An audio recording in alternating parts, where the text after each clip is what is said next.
Não é de hoje que o governo tenta usar a classe artística como bode expiatório para todos os problemas do país. O principal alvo das críticas é a Lei Federal de Incentivo à Cultura, a conhecida Lei Rouanet, basicamente porque as pessoas não entendem exatamente como ela funciona. Então, chegou a hora de um Bo Explica!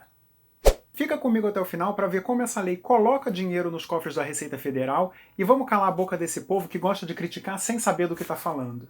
A Lei Rouanet foi sancionada em 1991 pelo então presidente Fernando Collor para incentivar a produção cultural no país. Ao contrário do que muita gente pensa, não existe um fundo de dinheiro público alocado para financiar projetos culturais. A lei funciona por meio de renúncia fiscal.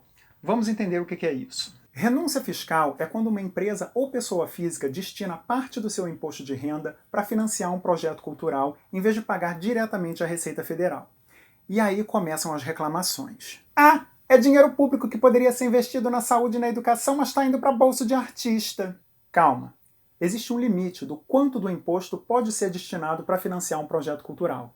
No caso de pessoa física, o limite é 6%. No caso de pessoa jurídica, 4%. Dependendo do faturamento da empresa, 4% do imposto é um valor considerável, o que nos leva à segunda reclamação. Se o espetáculo tem patrocínio, por que o ingresso é tão caro? Eu vou usar como exemplo a produção de um espetáculo musical para a gente acompanhar a trajetória desse dinheiro. O primeiro passo é inscrever o projeto na lei, onde ele vai ser avaliado e pode ser aprovado ou não. Caso o projeto seja aprovado, a produção pode então captar recurso, ou seja, bater na porta das empresas para pedir patrocínio. Não existe repasse direto do governo para o artista. Conseguimos o patrocínio. Começa então a pré-produção. E para isso a gente precisa da equipe criativa, que envolve o diretor musical, diretor de movimento ou coreografia, cenógrafo, figurinista, iluminador.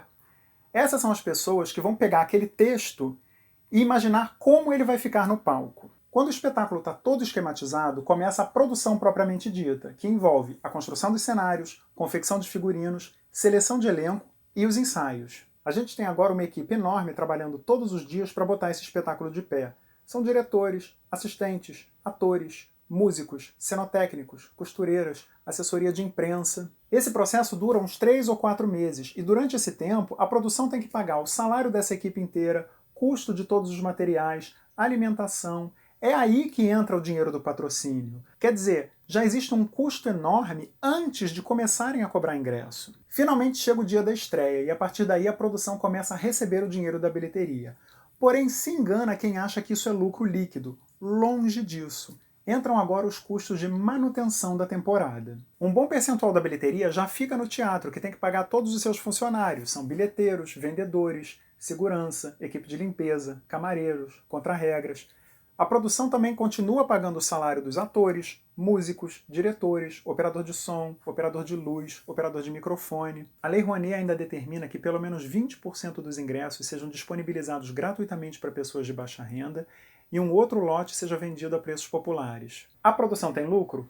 Lógico, o produtor não monta um espetáculo só para divertir o público e ganhar aplausos. Isso é o trabalho dele, e ele tem que ser remunerado por isso. Agora vamos olhar para trás e pensar na quantidade de empregos que um espetáculo gerou.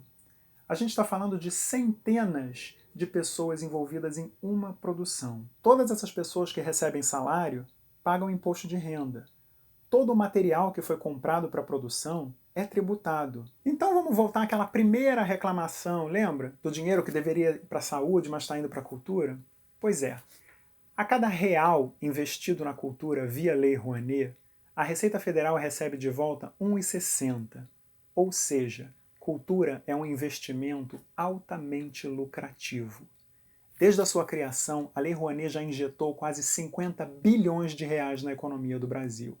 Então, por favor, vamos parar de demonizar os artistas, até porque eles são a menor parcela dos trabalhadores da indústria cultural. Se ainda não está convencido, pensa na quantidade de dinheiro que a Broadway e Hollywood movimentam na economia americana.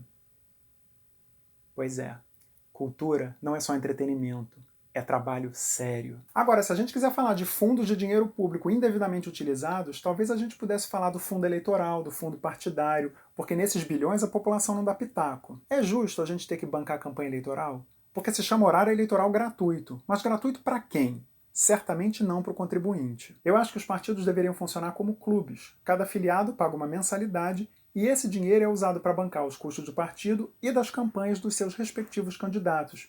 Não é justo? Talvez a gente devesse protestar por isso. Não existe civilização sem cultura.